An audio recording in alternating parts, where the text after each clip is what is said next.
we're now In that spirit, going live. I haven't put the AI note taker on. I thought that wouldn't be appropriate for a public meeting. No, do Ben. That's fine, because I think it would be useful to have some minutes. It's always interesting seeing what your Fathom note taker does, because it's quite good.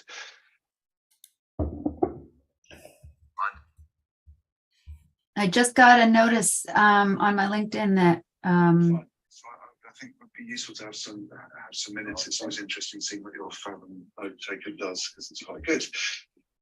so it is working. Just got a notice on my LinkedIn that I think it would be useful to have some. That is some serious delay. I know it's a bit of a delay, but it is working apparently. Anyway, I've shut it off. It looks like Dom is frozen. Yeah, I think he's got too much going on in his home. I'll give it another minute. People. Oh, okay, that's you, Ben, and Olivia, and Janet.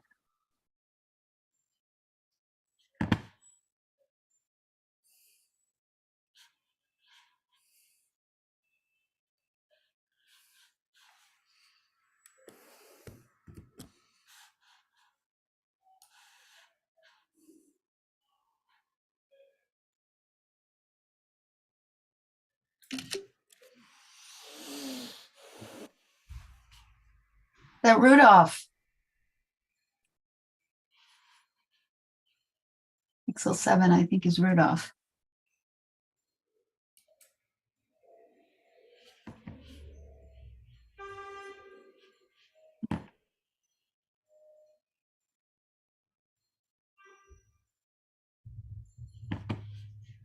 Okay, we're all, for those of you who are newly joining, Dom is having a bit of technical difficulty as he's trying to manage 12 things at once. So just hang tight for a few minutes as he sorts that through. His intent was to deliver this live stream, this meeting also through LinkedIn and other mechanisms, and perhaps that's causing him a little bit of issue. So he logged off and hopefully will be logging in quickly. We can always prepare the slide deck so people know what we'll be talking about. Let's do that. Yeah, actually, that's a good point. I should have it also, shouldn't I?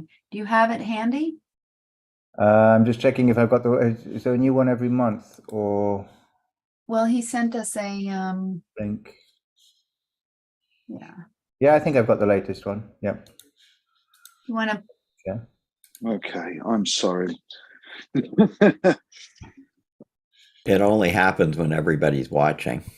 It only happens when everyone's watching, doesn't it? There we go. Have you managed to talk amongst yourselves for a few minutes? I think Ben was just going to bring up the slide deck and start. Could you, Ben?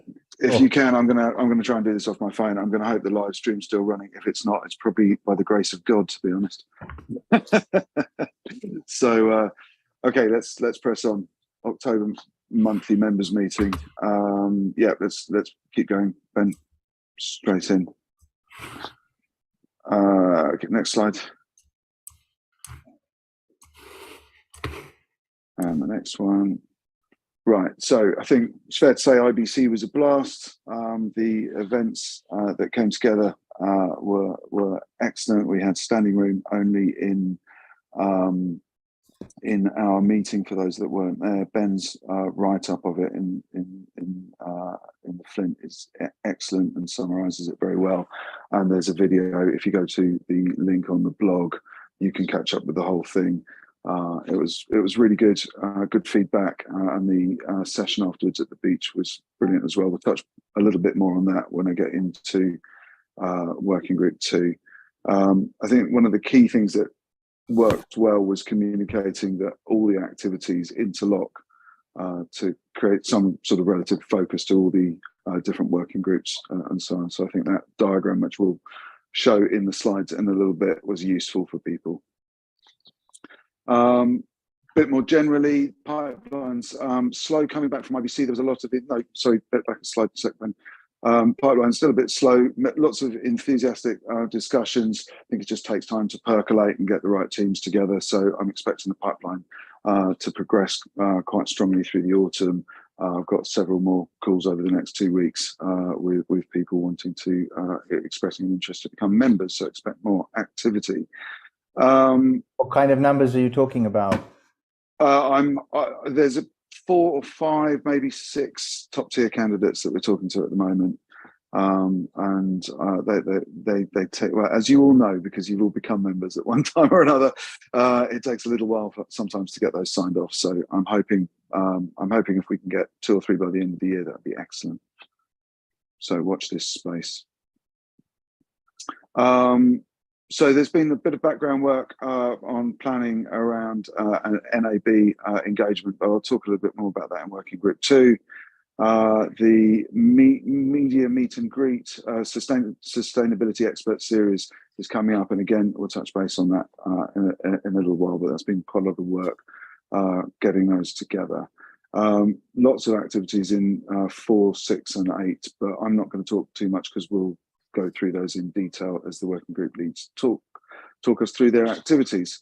So I'm going to talk a little bit more. I want to talk a little bit more about calendaring, but as is always the way, we're going to flip through to the next slide, which is just the financials. This is our low point in the year.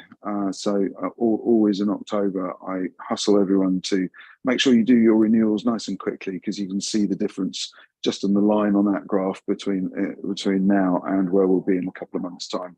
So as you get your renewal invoice, please do hustle your accounts teams to pay up quickly.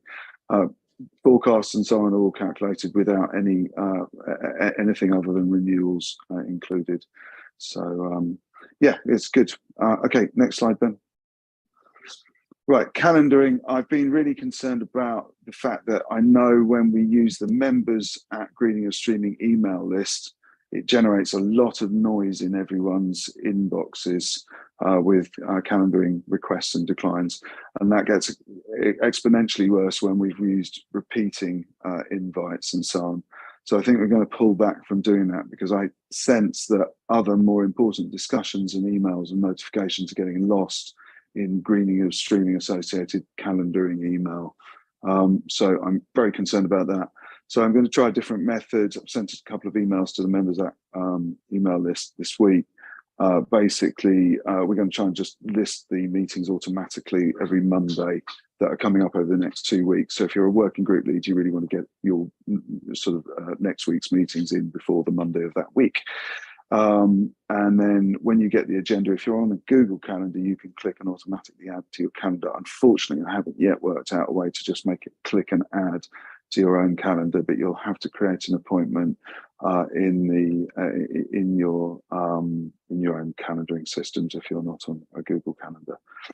Let's try it for a couple of weeks. Let's see if that helps with attendance. I would encourage everyone to check in on the notification settings in the hub. You can get the notifications set up quite well so that every time there's a discussion in Working Group 6 or in Working Group 4 or whatever working group it is, you can get an email notification, or you can get a daily digest and things like that. So I'd encourage you to explore the hub for improving notifications and making sure you're getting the emails and the working group information that you're interested in. Okay, next slide, Ben, please.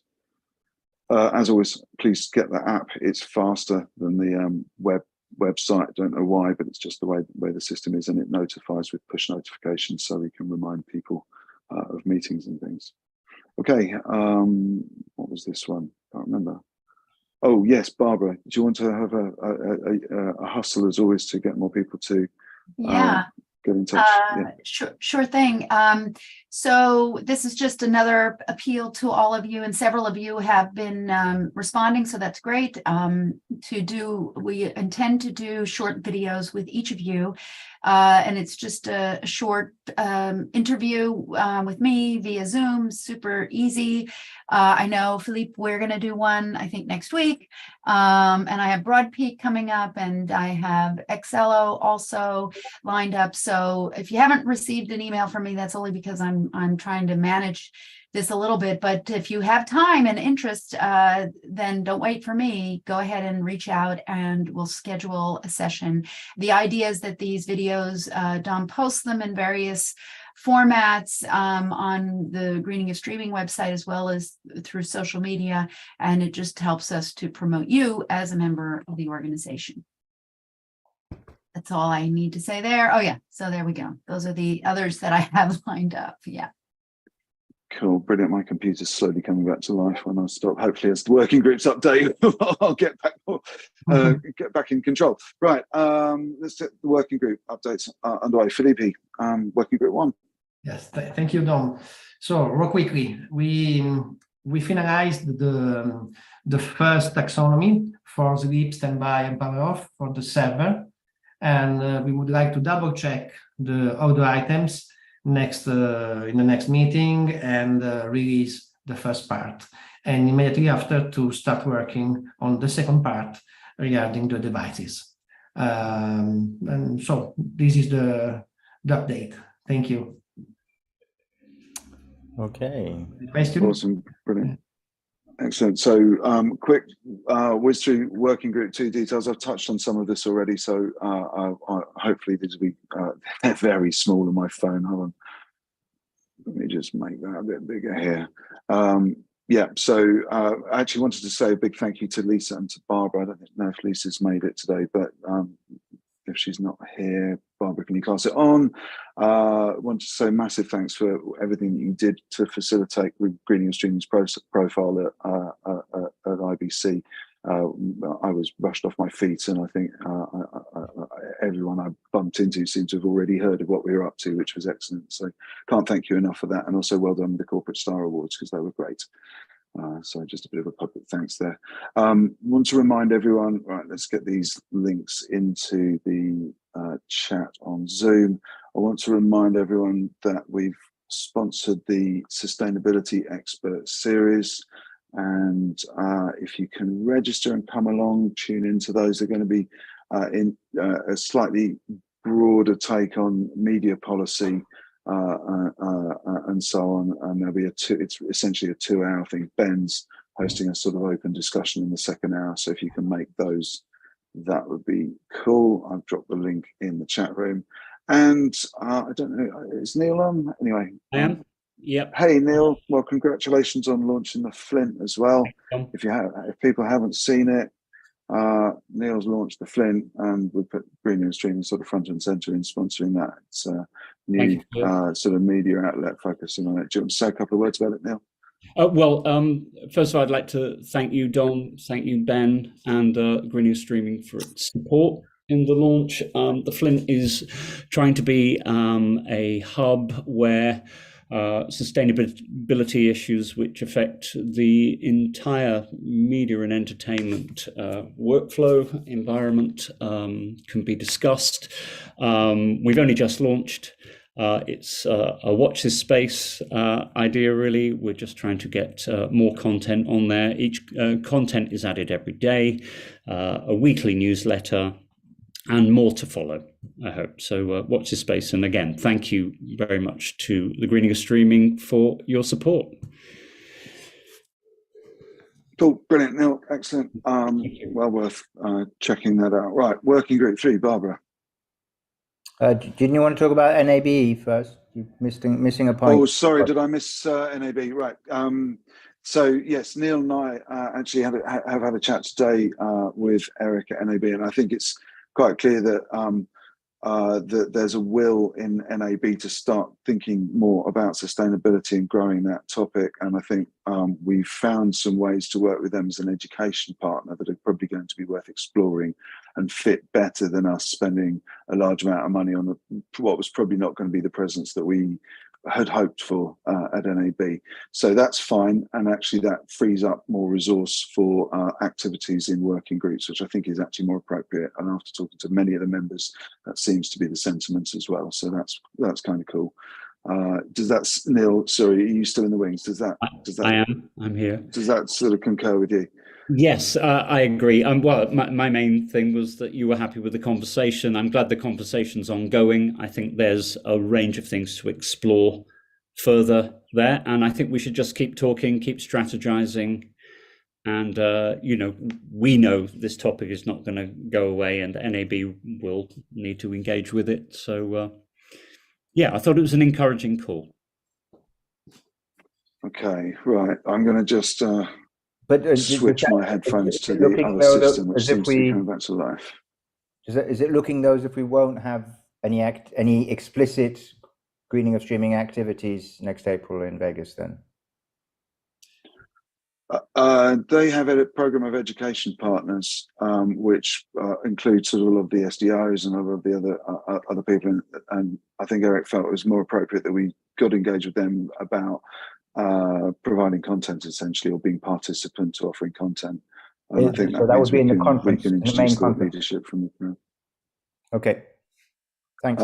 Yeah, I don't know. It was just a very initial conversation, but I don't think we're going to be spending resource exhibiting there at this stage. I think we do better to focus that in on working groups. Hey, Dom, one other thing to think about with that particular show in Vegas is BEA, the Broadcast Educators Association. Co-does their show at the same time. So if you want to get into colleges and universities in the US and get the word out for GOS, I think that's a good cross tie as well. Okay, cool. Let's take that to the next working group too. Cool. If you can get there, I'll try and organise one after this meeting. I shall send an email out with the proposed time for the next working group. Cool. Group two. Cool. Yeah, I guess we kind of have to decide if the other option we have on that is to certainly submit a paper or a panel just into the general sessions. It is open for papers now, so that's something. Yeah, so it's probably worth picking that up because we spoke about this in our working group 2 meeting a little bit. I think if we get our working groups actively sort of starting to create some output which is interesting to third parties and introduce some discussion pieces, some blog articles, whatever, I think we're going to get asked as a group to represent what we're doing at many events. And I think because of our distributed nature, there's lots of us near those conferences who can speak on our behalf, as long as we keep each other up to speed with what we're doing as we do through these monthly meetings and so on. So Ben's got his hand up. Yeah, just as an example, I just confirmed with the EBU that I'll speak at the Horizons event in Geneva on the 14th of November on behalf of Greening of Streaming. Yeah. So yeah. all of And those Eric speaking, public speaking, Eric we'll share the slide decks and stuff so that we can improve on what we have. Yeah, and Eric Schumacher Rasmussen works with us, is hosting the Northern Waves conference, and he's been asked to speak for 10-15 minutes about greening and streaming at the beginning of that. So he's quite up to speed with what we're doing as well. Anyone else who feels that they would like to do that, always let yourself let us know or turn up to working group 2 meetings. So Stan, you're clapping. Yeah, I'm clapping away. Right, cool. What can I say? No, I just wanted to raise the hand, but what can you say? You can't do all this stuff anyway. For IABM's December event, if I can bring that up, if we're finished the list there. Sure. I've just got the okay to put together a sustainability or type panel. You were involved in the one last year, Don. But anyway, it's in London. I'd like to get something tangible going. Maybe some activities that some of the members have worked on, or something or another, to get the message out. So, if you've got any ideas on that. Or maybe some of the things you've been working on, Philippe, shoot me a note. I'd like to get that put together in the next week or so. So it'd be good if it was a combination of not just vendors, also end users as well, and activities that's tangible. How's that sound, Don? Yeah, I think let's catch up after, one-to-one, and just make sure we get that communicated properly. Yeah. Great. Cool. Brilliant, Sam. Thank you. Right. Barbara, working group 3. Yeah. So one of the things we are thinking about doing is with all the changes in regulations, we felt that it's probably a good idea to have a bit of a not only education across the greening of streaming membership, but perhaps some best practices around what this means to you as an industry. You're all probably familiar with the CSRD. Here in the US, we've had some recent movement in that the state of California, the governor just signed 2 bills into law, which will begin to require California-based organizations to begin reporting on their carbon emissions. And of course, the US SEC is planning to release its findings in rule changes, also predicted to be by the end of this month. So those things come into play along with the regulations in the EU and Europe, EU and UK. We thought it would be a wise thing to begin to kind of navigate this. It's a very complex spaghetti of acronyms and frameworks, and there isn't really a proper standard, although the EU has some very important frameworks to follow. So that's something that we're going to kick up. And I was suggesting that maybe we do this at the next member meeting as a topic. So anyway, that's something we're going to start spinning up shortly. Awesome. Thank you, Barbara. Right. I think, oh, Hemily's got her hand up. Hemily. Yeah, just on the reporting side, we've done quite a bit already at the EBU because obviously it affects our members. So we have quite a lot on the EU like fact sheets that anybody can understand already available on. Oh, perfect. So yeah, That's great. Hemini, I'll reach out to you if I can't find them myself. I presume are they accessible to the general public or just to your membership? I think it's open to everybody. Okay, that's perfect. Thank you. Yeah, it's I also found it, well, anyway, long story. It's a topic that needs to be told, and so that everybody understands when they need to be ready for measuring what and how.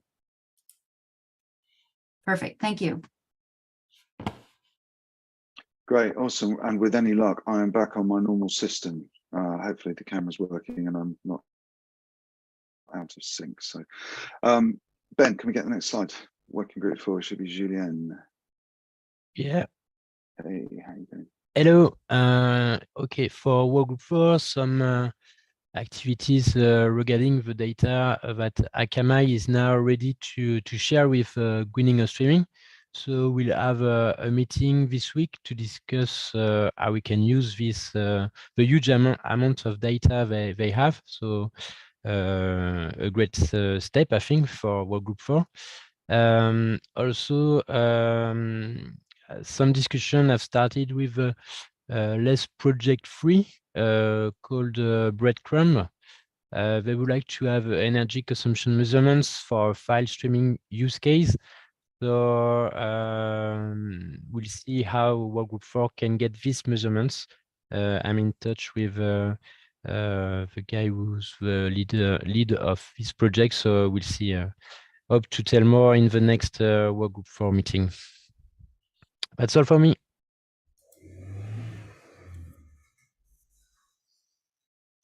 So, but working group 5, and is Anthony here? I don't know. I didn't have time to do a roll call.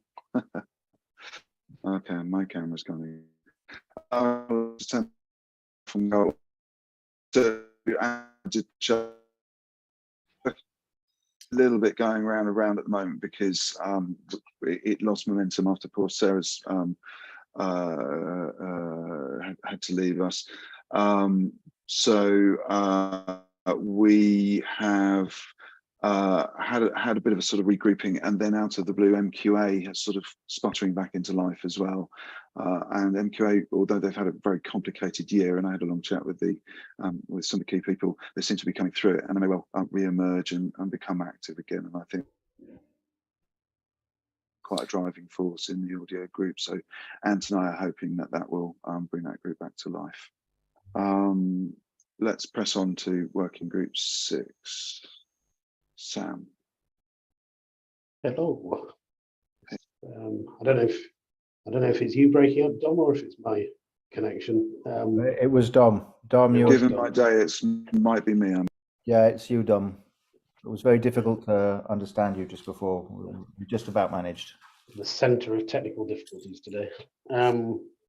So yeah, just quickly on working group 6 then. Basically, I'm hoping to really kick off the efforts around project 2 in the meeting that is scheduled for tomorrow afternoon, UK time.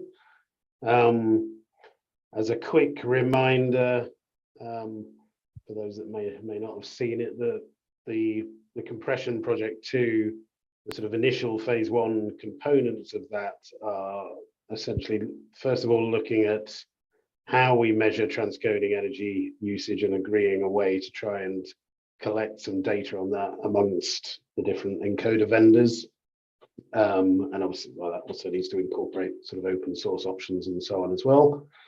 The idea is to sort of combine some measurement there with some of the measurement data that Ben and Working Group 8 are working on, and then try to get a profile. This is sort of just trying to look at the transcode and playback ends of the system, try and survey as many services as we can just to get a sense of their profile in terms of, like, you know, on a very basic level, how many hours of content transcoded and how much consumption on different device types, and bringing those 3 things together, get at least a sense of what that sort of energy profile looks like for a few different, well, hopefully for a number of different services, because obviously the sort of ratio of transcoding to device is going to vary quite a lot. I think there's general acceptance that more is on the device side, but it will vary. And from a compression standpoint, the other ongoing topic is the last part of this, which is the understanding what benefits there could be from reducing bit rates with different compression strategies. And from previous meetings, that mostly came round to looking at infrastructure, deferring investment in infrastructure for peak traffic. So hoping to keep that discussion moving in some way. But long story short, tomorrow's meeting is about trying to kick off this. How do we get a good common way of measuring transcoding energy usage, which you know, might be relatively simple in sort of server appliances, but if we get into other areas, is going to require a bit more thought, I think. Sort of GPUs running in cloud, public cloud, and so on and so forth. There are some interesting subtleties. So very keen to have as many of, particularly of the sort of encoding world, joining the meeting tomorrow. I have reached out to a few people directly, but obviously the more the merrier, to try and kick off that discussion. Okay, and Sam, just for timing wise, we're kind of, you'll see when we get to Working Group 8, our timeline is accelerating. So hopefully we'll be able to do some testing. We're going to have a small group just internally first, which should be up and running in literally a matter of weeks. So if you have some streams and you can try different compression techniques to see what impact it has on the end device, we'll be ready in about a month. Excellent. Yeah, we should keep talking on that topic. Well, I don't think I'm going to get a camera back, but you don't need my pretty face. We can have a look at this diagram instead. So I think I just wanted to bring this diagram up for those of you that haven't seen it. It felt appropriate at the end of the, after talking briefly about Working Group 6. There is a sense of workflow of how these different conversations in each of the working groups are sort of falling naturally into place. And how some of the data flows that we're hoping to get both internally and externally start to give a complete system picture. So there's more rhyme more rhyme and reason than one would first believe when you look at the chaos that's going on across screening and streaming. So, but I'm not going to go through that in full here. I just wanted to bring this diagram to the fore because we're going to bring this to the fore quite a bit this autumn, I think. Okay, next slide, please, Ben. Thank you for running the slides. I'm so glad we had back up here. God, we know how to do a stream. Right, Working Group 7. I think Christoph was unable to attend today. Let me just check. Christoph, are you there? No, I think he had a family commitment to attend to. So he set up a next meeting for October the 15th.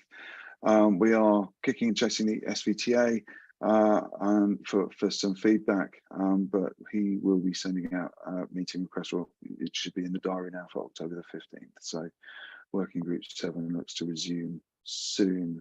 Ben, next slide, your slide. So yeah, just feedback. So we had a meeting this last week, and we got so this week. Next one is in 2 weeks on the 24th. We discussed some really nice, juicy data that we were able to collect at various points in at IBC. You know, we found out, for example, ambient light with a demo can literally double or literally halve consumption of a modern TV. And then, you know, I don't want to go through all these data, but lots of data points were brought from different places. This is all, you know, moving parts and not lab tested stuff, but we're getting a little bit of coherence about the SDR HDR thing. Is beginning to draw a picture. Strangely, and I find this amazing, there seems to be no consensus on the effect of resolution on consumption. I haven't seen any valid data yet. Maybe I've missed it, but if anybody knows of any data out there of, you know, what 4K does opposed to HD in terms of energy, we're completely have nothing. Anyway, and brightness reduction was very prominent at IBC. There was 3 different demos about brightness reduction and what a huge impact that have. And what's interesting, it seems to have a linear impact, more or less linear. So if you typically reduce the brightness by about 20%, you reduce the energy by about 20%. And there are ways of doing it where you can do 20% reduction and normal people can't tell the difference. Otherwise, yeah, I'm setting up the reference documents. My bad, I was supposed to do it for a while now, but I've actually started. I've created a Dropbox. Please, this is a call to everybody, members, and if there's any non-members listening, if you have any cool reference documents that talk about measurement on the device end, we're setting up our little corpus to make this is the state of the art. We had a great breakthrough thanks to ideas, and Dom spent part of his weekend hacking. So we actually have a solution. So those of you following our group, we chose a particular device. So TP-Link devices, we're looking at 2 of them, the Tapo gloves and the Kaza, the older version. And we've got various solutions. I won't go into it, but we found a way at least to do the initial test with 5 of us or 6 of us. Then we're going for a grant application, which I'll talk to you about in a minute. That would be sort of typically about 200 test points in homes in the southwest of Britain, because that's where the grant would be applicable to, with a project that we do with Bristol University. We've got Bill Redman involved for various reasons from InterDigital. I thought I'd tell everybody because InterDigital is not yet a member. I hope they will be a member soon. So we can occasionally, on a one-off basis, invite external people to a working group. So he'll come to our next meeting. And yeah, another call to everybody. Stan has dropped off, but Stan was going to put us in touch with someone from Sony. We really desperately need to get a device maker of some shape or form. Ideally a TV maker, you know, one of the big, you know, a Samsung, a Sony, or someone like that. But anybody who makes devices will have the right mindset. We need somebody like that to work with us in Working Group 8. Ideally to join as a member, but if not, we'll just invite them because we need their understanding of the world and to see things from their prism. So yeah, Ben, I'll tweak the Sony guy again to see if we can get somebody out of Basingstoke for you. That would be wonderful. And as I said, next meeting is on the 24th. So if you're not in the various emails and the new thing that Tom is setting up, you can just get in touch with me if you don't see the invitation or for some reason. But I hope to see you on the 24th, those who are interested. Awesome, thanks, Ben. Is Mark in? Mark's made it today. So I caught up with Mark Monday, I think it was this week. Sharpened the saw a little bit with Working Group 9. It's still very much in trapdoor spider mode. We're sort of connecting with academics, making sure we've got a sensible sort of coherent list in one place of academic groups that we'd like to exchange views with and make sure we share data with in due course and so on and so forth. Really, it's not going to precipitate very much until there are data flows, but we did think it was worth Mark getting involved with the e-impact IAB group that I'm on, that Rudolph's on, a few others are on, I think, in the community. There's always good thought going on in that space, and I think Mark could sort of get familiar with some of the people who are sharing ideas in that group. It is a good group. I think it's open to join, so reach out to me if that's something of interest. Yeah, could you just say what is the IAB as opposed to the IABM? Is there any relation? So the Internet Architecture Board is the parent of ISOC and the Internet Engineering Task Force, who oversee all the standards formation around the IP protocol, basically, and ISOC looks after the social responsibility and impact of the internet. And the IAB sit as the sort of parents of that, the elders, if you like, of that group, and has people sort of in that group like Vint Cerf and so on who encourage and sponsor various different discussions that they think influence network strategy. And it's got a very good broad crowd in it. You recognise a lot of the names. They had a workshop in the autumn that we were invited to speak at. So we got some lesser called project roundup. I think we got Simon in the room. I'm not going to go over this diagram again, Ben. Let's skip forward in the interest of time. So 4 lesser called projects. So these are kind of new to the agenda now. First one up is Project 1. Simon, are you in the room? Yeah, I'm here. Hi, everybody.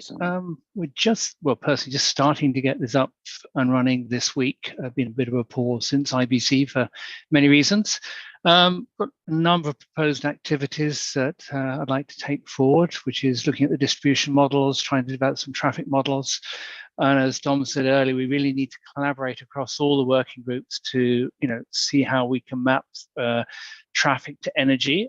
I think that's an impossible task, but hey, let's give it a go. And then, as the project definitions stated, it's really how can we determine which is the best approach? Can we do this at the beginning of a streaming session? Can we do this in the middle of a streaming session? So that's really, I think, the outcome from it. The next steps really will be a call for participation. I think I'll define the scope a little bit more and invite people to get in touch. Dom, I think you and I need to set up maybe a working group for this so that people have got a forum and an easy way of communicating. And then we'll schedule a kickoff call, hopefully in the next 10 days or 2 weeks. Perfect. I'll handhold you, and we should have a Project 1 working group in the hub. Well, if that isn't there, that'd be brilliant. We'll get that set up and active. Cool, excellent. Sam, anything? Do you want to add anything on Lesser Cool Project 2? It's kind of very close to working group 6 at the moment. Yeah, I covered it on the other slide. Sorry, I didn't realise there was a slide here for this. No, caught you out there. That's fine. And is Arian in? Or Project 3? Okay. Not sure.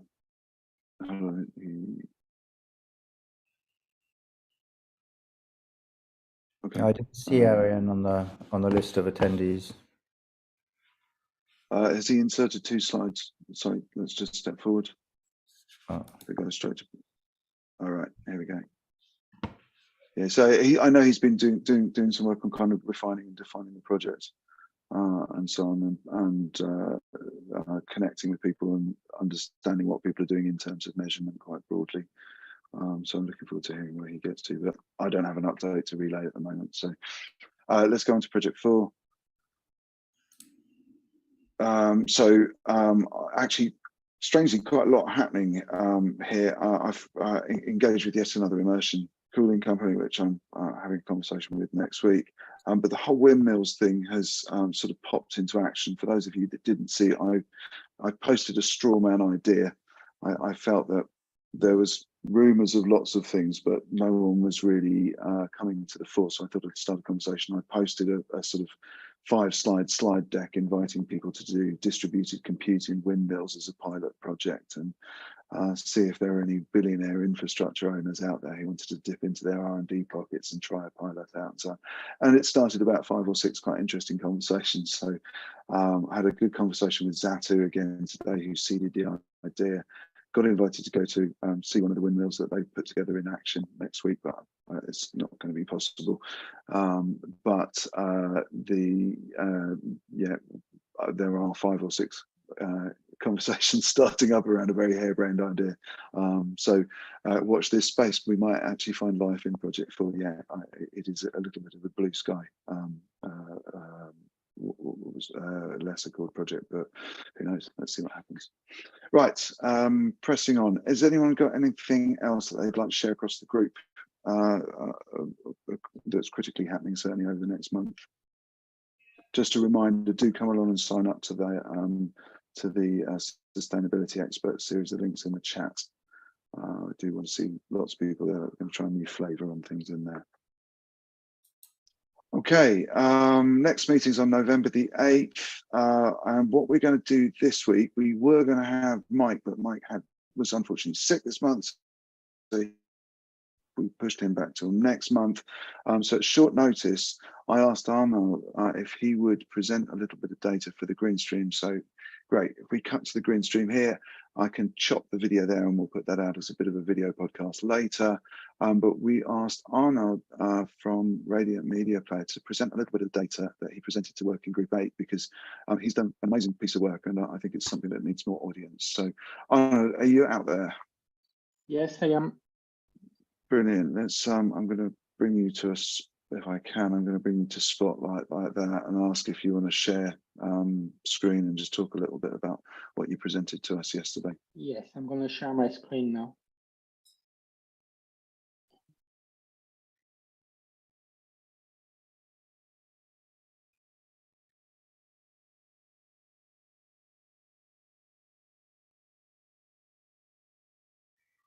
Ah, you need to switch screens.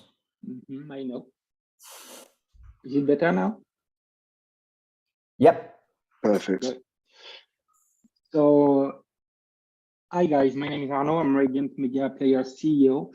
I'm part of the Greening of Streaming in Working Group 8. So that is anything that is within the home, the TVs, the phones, the client-side device that we use every day.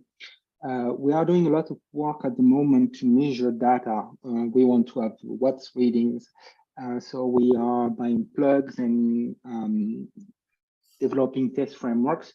But my idea was to ask if we could get something out of existing data. So this is preliminary results of our study. It's based on European Union regulation. There is the same kind of regulation in the UK as well. Basically, when you buy a TV, any kind of display, could be a computer display as well. The law is requiring people that are selling in Europe to give energy information. And there is a complete framework that TV manufacturer and display manufacturer have to follow, and they have to be delivering that information to the buyer, to the consumer, so that they can make a decision to be buying a TV or not based on energy, if energy is an important decision factor within the mind of the consumer. And we all know that this is a growing factor. So yes, it's an important piece of data. So the data themselves are provided by the TV manufacturers for each TV that they are releasing to the European Union markets. We have analyzed energy ratings for 30 TV models at various screen size ranging from 32 inches to the massive 98 inches. So that's a total of 111 TV review, all 2023 models. So we can make sure that they are using, the latest hardware and software technologies available on the market. We tested 7 different brands, from LG to Sony to Philips. And we tested for 3 different types of display: LED, QLED, and OLED. So that's the three major technologies that are currently available for building display today, with ranging resolution from Full HD to 4K and even 8K TVs. The European Union is imposing data to be expressed in kilowatt per hour for 1,000 hour of viewing, but typically you can consider this to be an equivalent to watts. And the testing, according to EU regulation, is to happen for typical SDR and HDR content. So some research note, I'm sorry there is a bit of text on display, but I put up the slides quite rapidly today.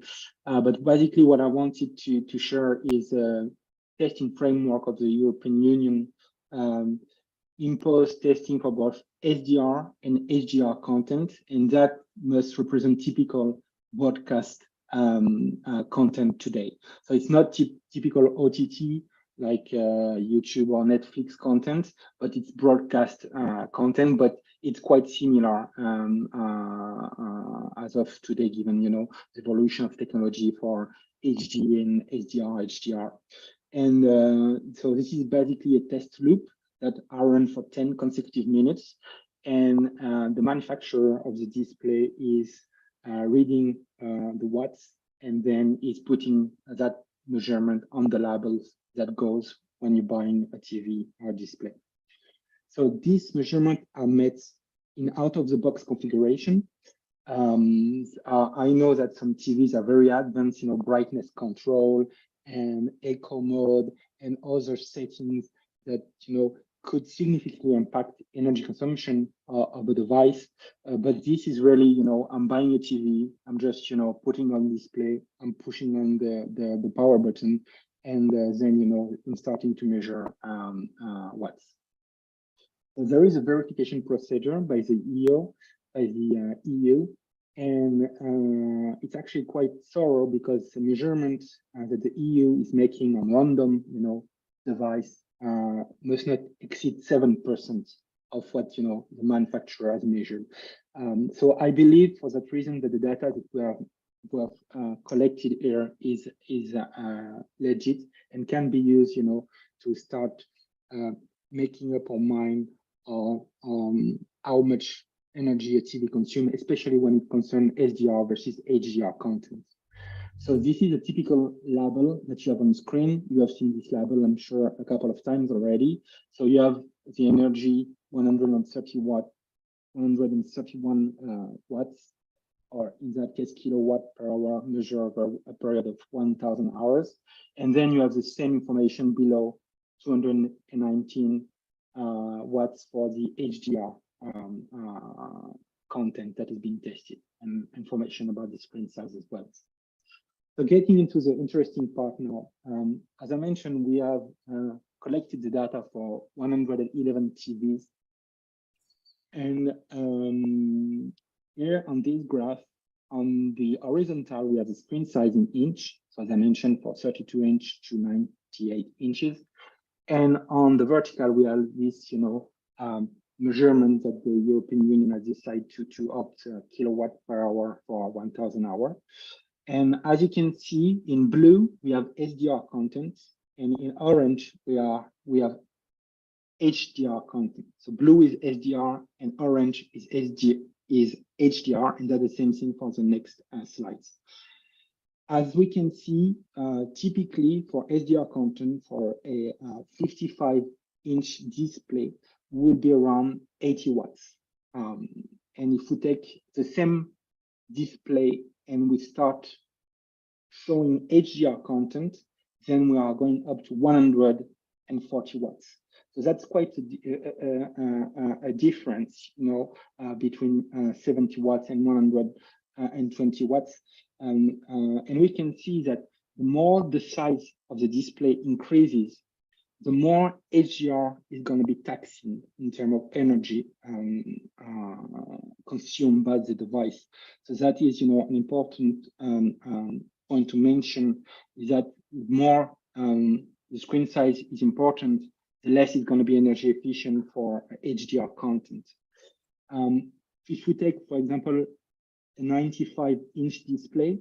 For SDR content, we are on an average 140 watts. And for a same display, 85 inches, for HDR content, we are around 280 watts. That's starting to be a lot of energy.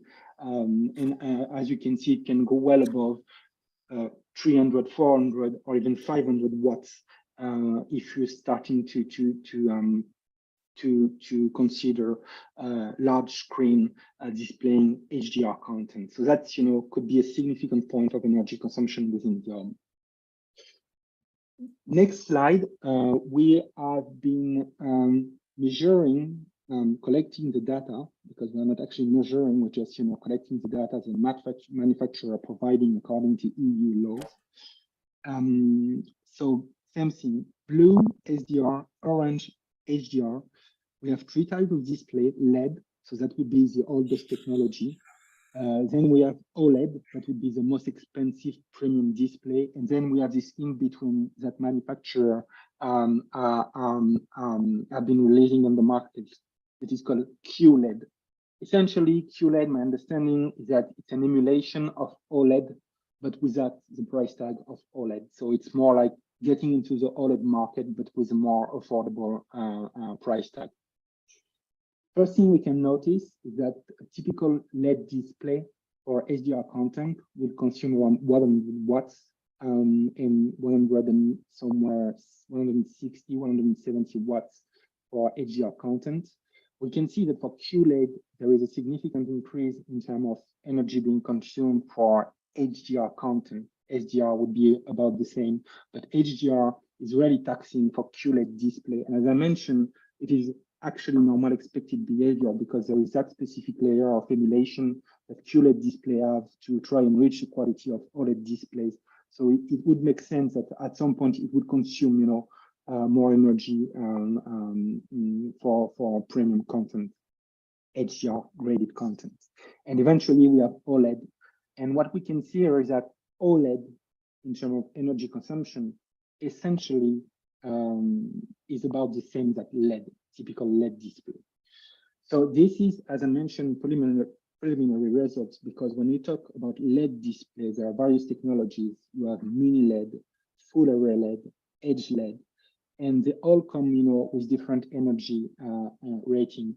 So next step for us would be to try and break down, the LED segment to see if there is a pattern emerging from the technology of LED being used. But what I'm trying to say is that surprisingly, we can see that an OLED display doesn't consume much more energy than a LED display. And this is, of course, because OLED display will be more premium displays, the price tag would be more elevated. So what we have been seeing, according to our research, is that the more money you are putting into a TV display, the more it's going to be energy efficient. So LED display would typically be less energy efficient, and OLED display would be more energy efficient.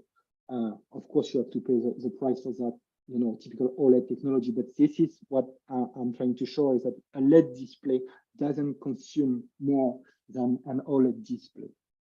So that's, one of the findings that we're surprised with, because we're certain that OLED would be consuming more because, of the new technology and the better brightness and the better colors. But actually, it's not the case. This is being, consumed by, this is being mitigated by the fact that the manufacturer are putting, better hardware, better component, and probably better software into OLED display as well, because they want to be pleasant, of course, to people that are putting 4,000, 5,000 euro into a display. So that would be one of the reasons that we think why LED is about the same as OLED in terms of energy consumption. Next, a slide of percent SDR versus HDR. A typical LED display will consume 60% more when displaying HDR content against SDR content. So I know that a couple of numbers that have been circulating in the industry, something around 30%, but actually for TVs, if we stick to the data the manufacturer providing, we can see that 30% is actually maybe underrated. It's actually closer to 60%. And we can see that it is about the same thing for OLED and LED. Again, we have about the same, energy behavior when it comes to SDR versus HDR. This is 60% more. But when it comes to QLED, then it can go up to 120%. So this has been measured for display of the same size and then average out, so that we are trying to measure, the same thing, like our 55-inch display will behave regardless of the brand. And then, we average this, we're not comparing a 43-inch display versus a 98-inch display. That wouldn't be making any sense. So we're trying to stick, to the same size for that specific slide that I'm presenting. And then, we're averaging all of findings. So yes, QLED definitely for HDR content in terms of energy data, energy consumption, we are not there. So if you want to be energy responsible and you want to watch HDR premier content, don't buy a QLED, buy an OLED or LED display. You're going to be more friendly to the planet. Again, this could change, in the coming years. QLED is a very emerging technology and could be, that in 2, 3, 4 years from now, then everything is aligned and we have, better energy consumption for HDR content. So that is all for me today. So that's the data I shared with the guys in the working group 8. I hope you find this useful. If you have any question, please do ask. We will be furthering this research with more TVs and more data, more graphics. We have to release this by the end of the year. It will be available on our website, and also we'll be sharing this with the people of Queen of Streaming. So please, if you want to share, if you have any input, we are happy to answer.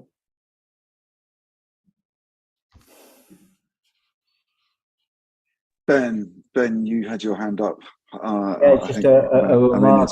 Amazing. Arnold is a really great piece of work, by the way, but I'm really well presented. Ben, go ahead. It's a remark I didn't make yesterday, but it occurs to me. I used to work a lot with the 8K Association, so I followed the regulations for 8K TVs. They had an exemption until March of this year, and that exemption was dropped. And so from the 1st of April, all existing 8K TVs would have been outlawed in the EU. And so what the manufacturers did, unsurprisingly, is they created very dedicated, you mentioned it a little bit, but the out-of-the-box configuration was not the nominal configuration. So what I'm saying is if you buy an HD TV, if you still can, or a 4K TV, take it out of the box, turn it on, it'll be pretty cool. It'll be close to what the manufacturer thinks is the best that they can deliver to you. If you buy an 8K TV in the EU since 1st of April this year, it will come with special, extremely powerful energy reduction features turned on, and the manufacturers expect users to, first thing they'll do is to turn them off to get. So what I'm saying is the out-of-the-box measurements, when you're talking about 8K TVs, need to be taken with a pinch of salt, only for 8K TVs. And that's only since April this year. Yeah, so we have been actually collecting information about, the supported resolution of the TV, whether it's Full HD, 4K, or 8K.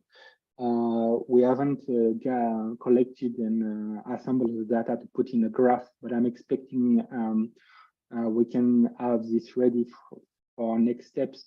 It's just, I'm not sure exactly if this is what we want, the supported resolution of the TV versus, what kind of resolution you're throwing at the TV within an HLS of MPEG-stream. But we will take a look into it. It's definitely interesting to know if an 8K TV at the same screen size will consume more than 4K TV. So I think this kind of information can be useful as well. And one of the things that we noticed at the demos at IBC this year was that it seems like that with no dedicated measurement campaign was done, but the little bits of measurements we could do live on the booths was that the upscaling doesn't seem to have a measurable impact of, and what we've got to know is that most of these TVs will upscale automatically. and the energy required to upscale is negligible in terms of resolution, but it seems like it is not negligible when you're upscaling from SDR to HDR. The one device I was able to measure carefully was a set-top box from a manufacturer, which, like the Apple TV, like lots of devices, automatically converts SDR to HDR. And so when it was having an HDR source, the same source in HDR, when it had the same source in SDR, it was using about 15-20% more power. I mean, this is just one measurement of one device, but we need to do a campaign. We need to talk to the SDG guys to do it in their zoo or whatever to get some proper understanding of that. We don't know at this stage whether that's an intrinsic issue or it's just a bug because it was a very early deployment of an upscale from SDR to HDR. But certainly if you take this further, Arno, what we will need also is to understand, if you can get the information for the TVs you're measuring out of the box, when they receive an SDR signal, will they automatically display an HDR image or not? Do they have that option? They have the option, usually it's the set-top boxes to do that. But what they do tend to nearly all do out of the box is to upscale. And so we need to also measure what that means. Yes, and I believe that what we're doing in Working Group 8 and working with the plugs will give us this level of granularity in the data that regulation is not necessarily giving to us because they just want to put a tag or a G tag on the product. Got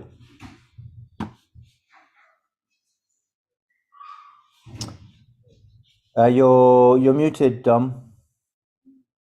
Unless you're having another phone call. Sorry, I saw Barbara's cameras come on. I didn't know if that was the equivalent of a hand raise. I noticed Simon's got his hand raised, and we're 7 minutes over. So let's go quickly. Barbara, did you have a question, or did your camera just come on? No, you're okay. No question. Just back. Cool, brilliant. Simon, you've got your hand raised. Yeah, my comment was about upscaling. If you follow the ITU rules and upscale 100 nits from SDR, that should go to 203 nits in HDR.